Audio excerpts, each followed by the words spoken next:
quoi ressemblera cette région au lendemain d'une souveraineté israélienne sur les territoires de 1967, à condition qu'il y ait une décision politique bien sûr. Incidents contrôlables et donc contrôlés, émeutes populaires ou armées, ou embrasement dans le sud. Le djihad islamique pourra allumer la mèche, le Hamas suivrait ou rien.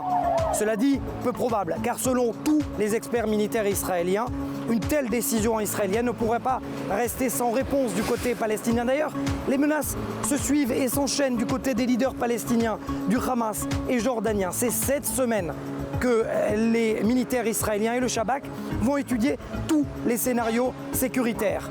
Ce que je vous propose dans cette émission Défense, tournée sur le terrain, c'est de mieux comprendre, d'essayer en tout cas, d'analyser la situation sécuritaire en ce moment, à quelques jours de cette décision politique israélienne.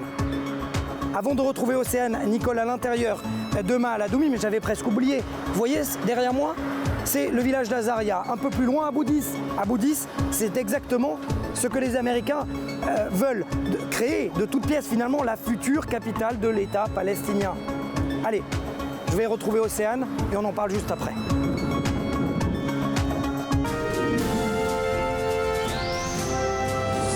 Et je rentre donc dans Maal Adoumim, je viens de parler de ces territoires de 1967. C'est quoi? Bonjour Océane. Bonjour Mathias. C'est quoi ces territoires justement?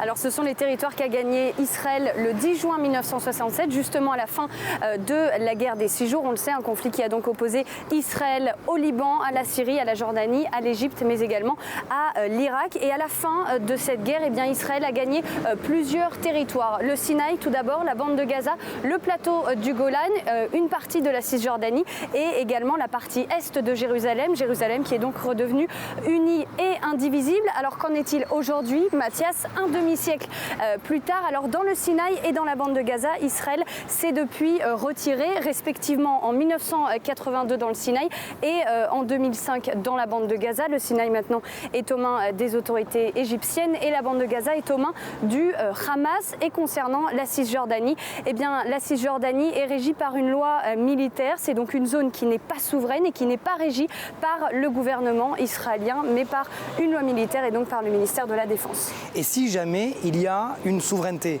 alors qui va être concerné par cette décision?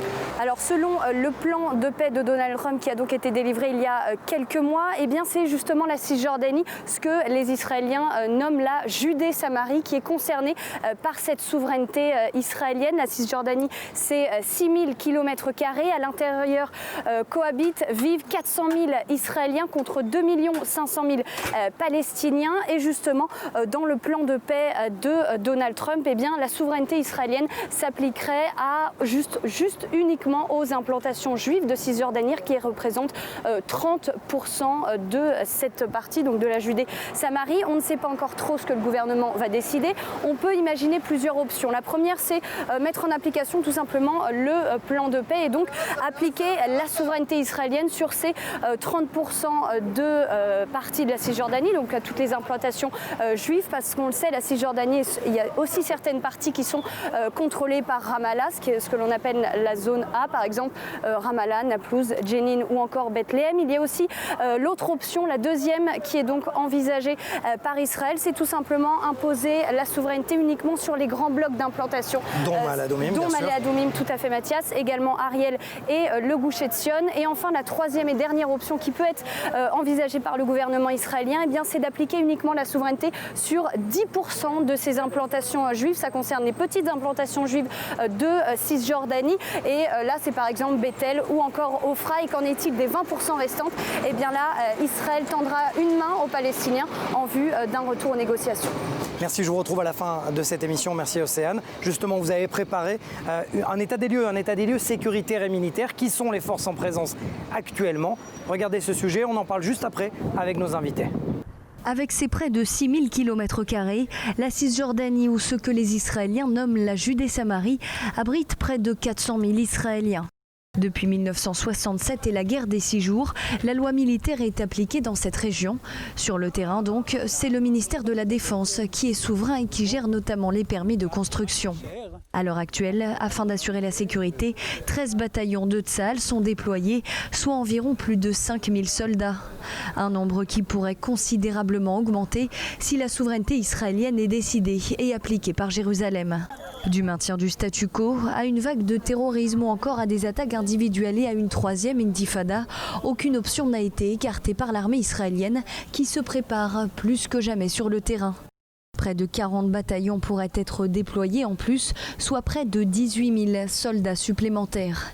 Mais en plus de Tsahal, les forces des gardes-frontières de la police seront elles aussi concernées par ces mesures de sécurité. Autre terrain de tension à surveiller, la bande de Gaza, où le Hamas risque d'allumer la mèche.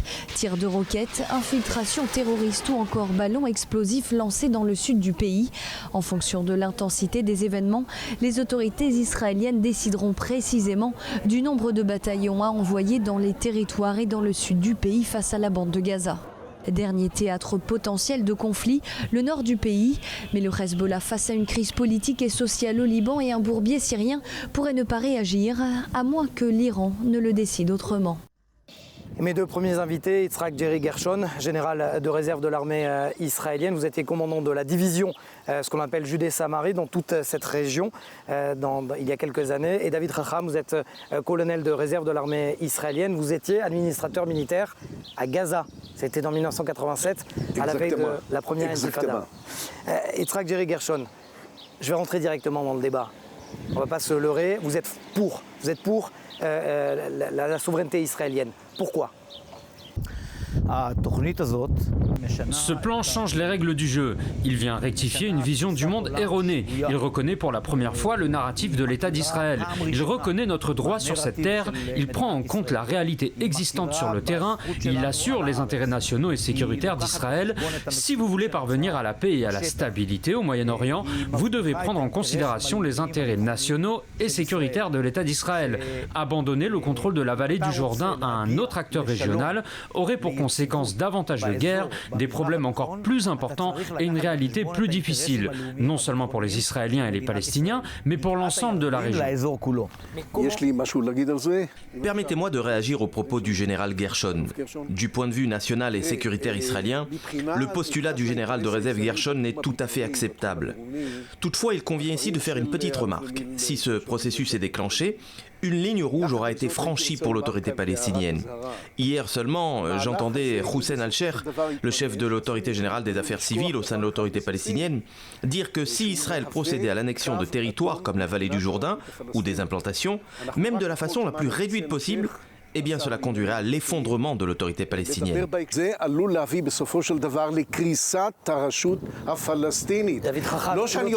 David, l'autorité palestinienne avait dit aussi au moment du transfert de l'ambassade de Tel Aviv à Jérusalem que les portes de l'enfer allaient s'ouvrir. Et pourtant, il ne s'est rien passé. Donc est-ce que ce n'est pas à force de crier au loup, finalement, qu'on se fait manger aussi ?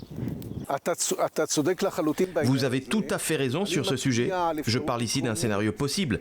Je pense aussi qu'une telle action, notamment si elle est réduite, ne provoquera pas la chute de l'autorité palestinienne.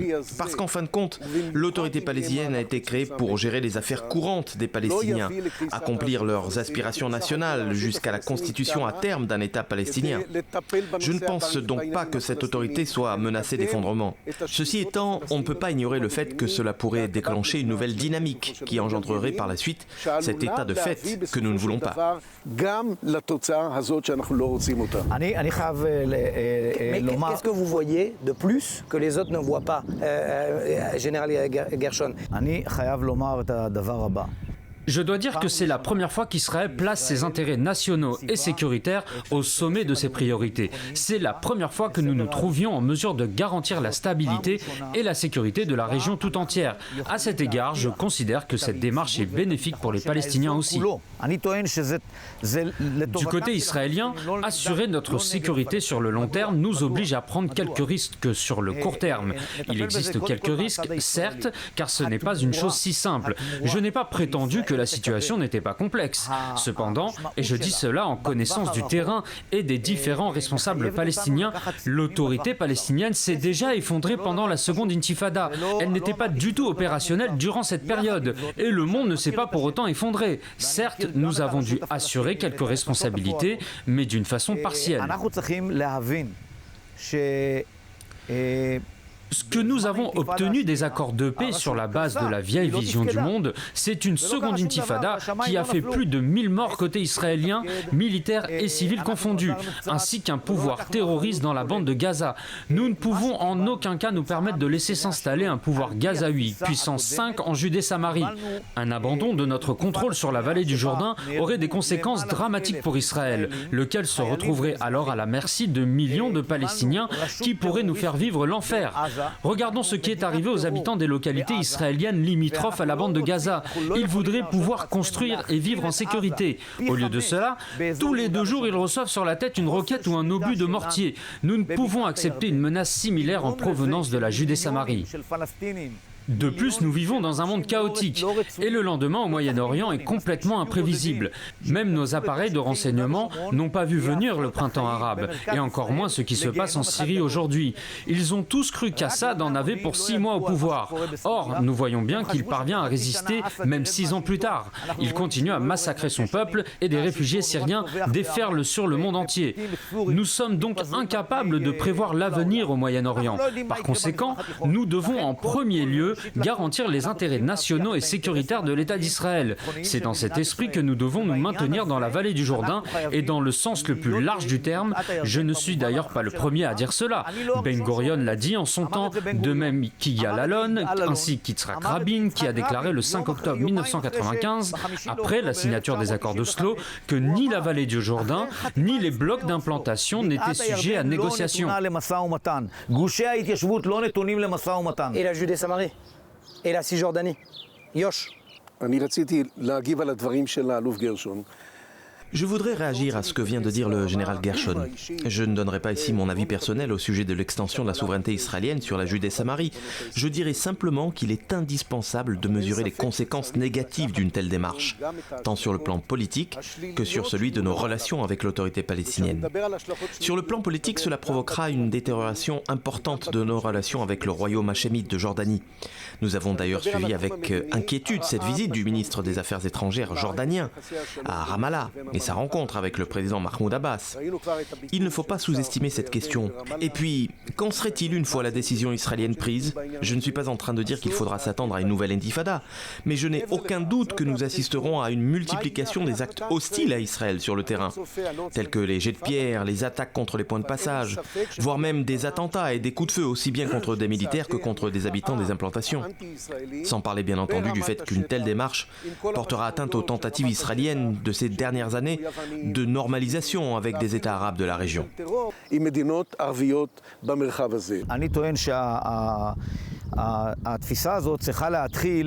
Si vous me permettez, je pense que l'approche devrait être différente. Il ne s'agit pas de se demander quelles conséquences aurait l'extension de la souveraineté israélienne sur des zones aussi vitales pour notre sécurité nationale, mais plutôt d'évaluer le bilan de notre désengagement complet de la bande de Gaza. Qu'avons-nous obtenu lorsque nous avons tout quitté ? Non mais Jerry, nous nous sommes complètement retirés et avons laissé la bande de Gaza à l'autorité palestinienne avec laquelle nous avions signé un accord de paix. Quel a été le résultat ? Selon le plan du président américain, la responsabilité sécuritaire en Judée-Samarie, en toutes circonstances, dans le cadre de tout accord futur et pour toujours, appartiendra à Tsahal et à Tsahal seul. En aucun cas nous n'abandonnerons la Judée-Samarie, ni les implantations, ni la sécurité. À ce sujet, Jerry, nous devons nous rappeler d'une chose. Je n'ignore pas ce que mon ami est en train de dire à propos du royaume hachémite. La relation avec la Jordanie est un atout stratégique pour Israël, certes, mais elle est aussi, et de façon égale, un atout stratégique pour la Jordanie. Laissez-le répondre. Certes, je n'ai aucun doute là-dessus. Je connais de très près la nature de nos relations avec la Jordanie. Et ces relations reposent sans l'ombre d'un doute sur un besoin réciproque. Toutefois, cette démarche qui consiste à étendre la souveraineté israélienne de façon unilatérale, sans aucun accord et sans la moindre coordination avec la communauté internationale,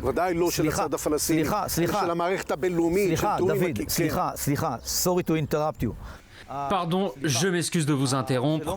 Pardon, il ne s'agit pas d'une démarche unilatérale. Ce plan est celui de la seule superpuissance mondiale. C'est le premier plan de paix qui tienne compte de la réalité sur le terrain, de façon réaliste, et qui invite les deux parties à retourner à la table des négociations sur la base de dispositions très claires. Sans ces dispositions, il n'y aura jamais la paix et la stabilité dans la région. Les États-Unis ont proposé un plan dont nous savions tous qu'il ne pouvait en aucun cas être accepté par les Palestiniens. Il n'y a aucun doute là-dessus. C'est exactement cela. C'est le premier plan qui dit aux Palestiniens sans équivoque que le temps des vétos était révolu. Soit vous venez discuter du plan, soit... Vous ignorez totalement les conséquences néfastes d'une telle démarche, le risque d'effondrement de l'autorité palestinienne, le risque d'une nouvelle intifada, le risque d'une détérioration de nos relations avec la Jordanie et peut-être même, vous savez quoi, avec l'Égypte. Toutes ces choses-là doivent être prises en considération. C'est tout ce que je veux dire.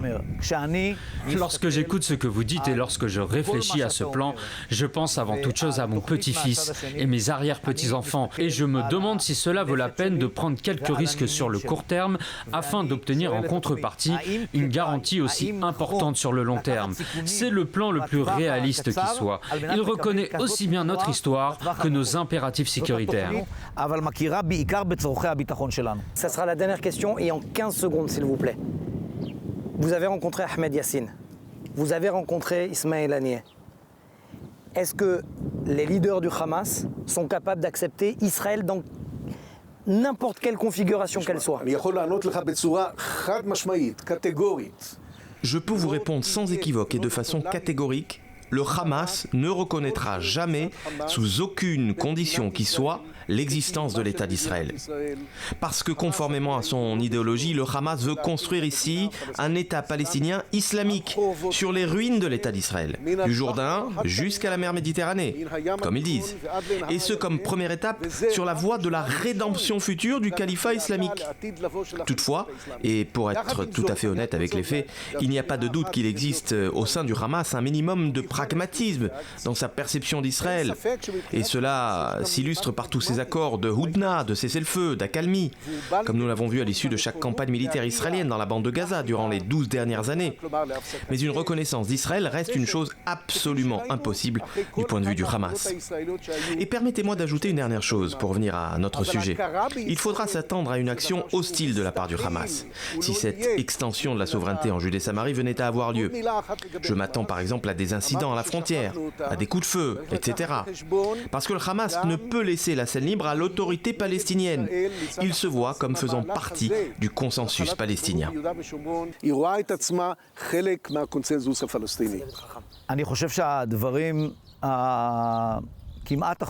Je pense que ce qui vient d'être dit sur le Hamas et sur son idéologie souligne justement la nécessité pour nous de contrôler la vallée du Jourdain et d'assurer à jamais la sécurité dans tous les territoires. S'agissant des violences, nous y avons fait face pendant 100 ans et nous continuerons à y faire face. Nous appelons les Palestiniens à voir la réalité en face, à accepter les impératifs sécuritaires d'Israël et à vivre avec nous en paix, comme d'ailleurs c'est le cas aujourd'hui. À l'heure actuelle, environ 120 000 Palestiniens travaillent en Israël chaque jour. Nous voudrions que cela se poursuive et qu'ils vivent confortablement. Nous voulons cohabiter avec eux, pouvoir nous rendre à Naplouse et y manger des falafels et du houmous, mais dans les conditions qui garantissent à jamais la sécurité d'Israël. Même avec l'effondrement de l'autorité palestinienne? L'autorité palestinienne ne tombera pas aussi rapidement. Si elle s'effondre, ce sera une trahison de sa part envers ses habitants. Merci beaucoup. David Racham, colonel de réserve de l'armée israélienne et général Yitzhak Gershon, d'avoir été avec nous. Merci.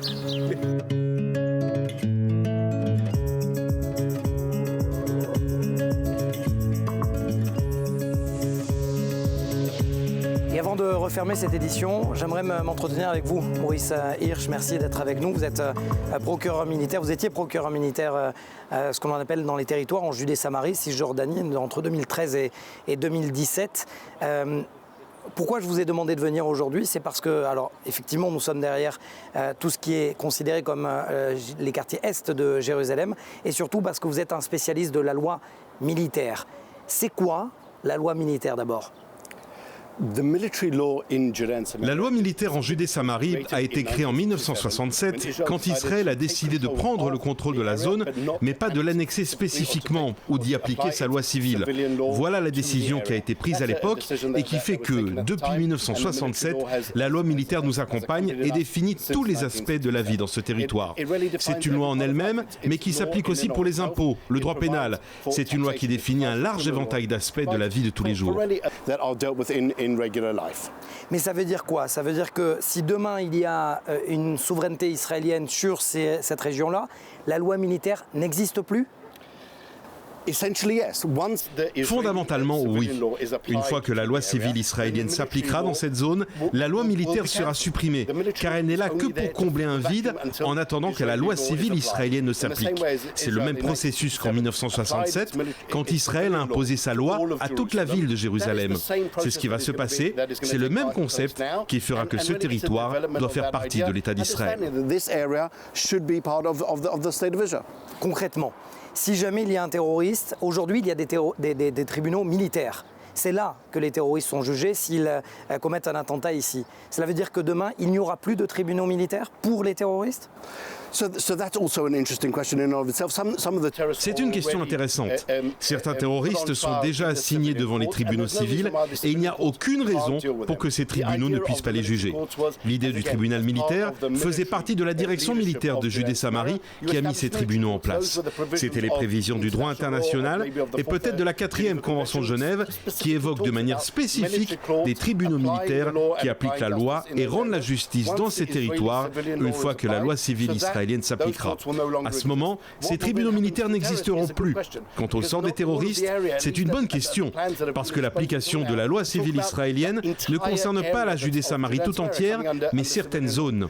Il restera des endroits, comme la zone A et B, qui resteront sous contrôle palestinien, et peut-être des territoires dans la zone C.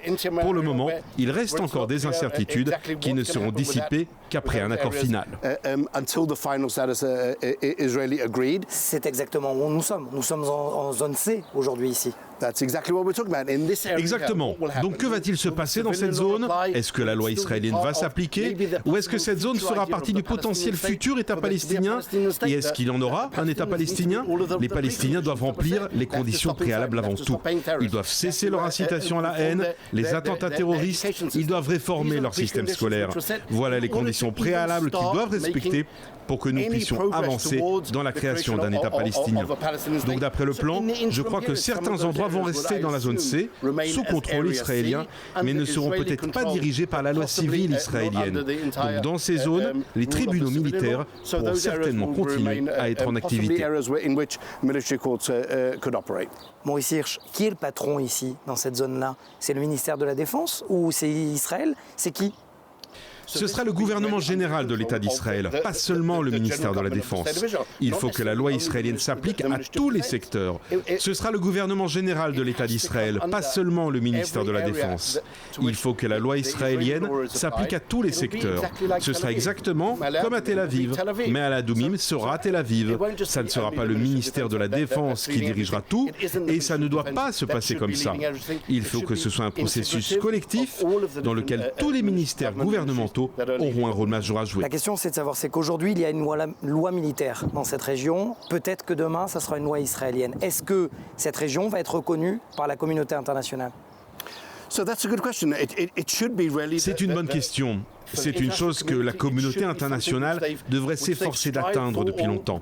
C'était la base de la déclaration Balfour, la base de la Convention de San Remo de 1920 et la base du mandat britannique de 1922. Donc pour les Britanniques, ça devrait être l'apogée de ce à quoi ils ont toujours aspiré. Malheureusement, la communauté internationale ne s'intéresse pas au droit international. Elle ne s'en inquiète que quand il s'agit d'aider les Palestiniens. Mais sinon, la communauté internationale ne se soucie pas de ce que devrait dire le droit international et l'utilise uniquement pour attaquer Israël plutôt que de reconnaître le droit souverain d'Israël à créer son État qui s'étend du fleuve à la mer. Mais cela veut dire aujourd'hui pour vous que Israël a tous les droits d'imposer la loi israélienne sur les territoires conquis après 1967. Ça veut dire que la résolution 242 n'existe pas pour vous? La résolution 242 ne parle pas des Palestiniens. Le mot palestinien n'y est pas mentionné. Il n'apparaît pas dedans. On ne parle même pas d'un État palestinien dans la résolution 242 parce que cela n'existait pas. Par conséquent, on peut appliquer la résolution 242 parce qu'elle dit quelle zone doit parvenir à la paix dans le cadre de frontières sur lesquelles les deux parties se seront accordées. C'est ce que dit la résolution. Elle ne parle pas de la création d'un État palestinien, elle ne dit rien à ce sujet. Elle évoque des frontières négociées. Mais les Palestiniens ont interprété ça à leur manière et ont transformé ces frontières négociées en frontières de 1967. Il n'y a pas de frontières de 1967. Elles n'ont jamais existé. On parle des lignes de l'armistice de 1948-49. Les mêmes dont les pays arabes eux-mêmes ont décrété que ça ne serait jamais des frontières. C'est à partir de ces lignes qu'a eu lieu la guerre des 6 jours en 67. Aujourd'hui, les Arabes veulent réécrire l'histoire. Les Palestiniens veulent changer les discours et dire que ce sont les frontières de 67. Et la communauté internationale croit à ces mensonges. Merci, Maurice Sich.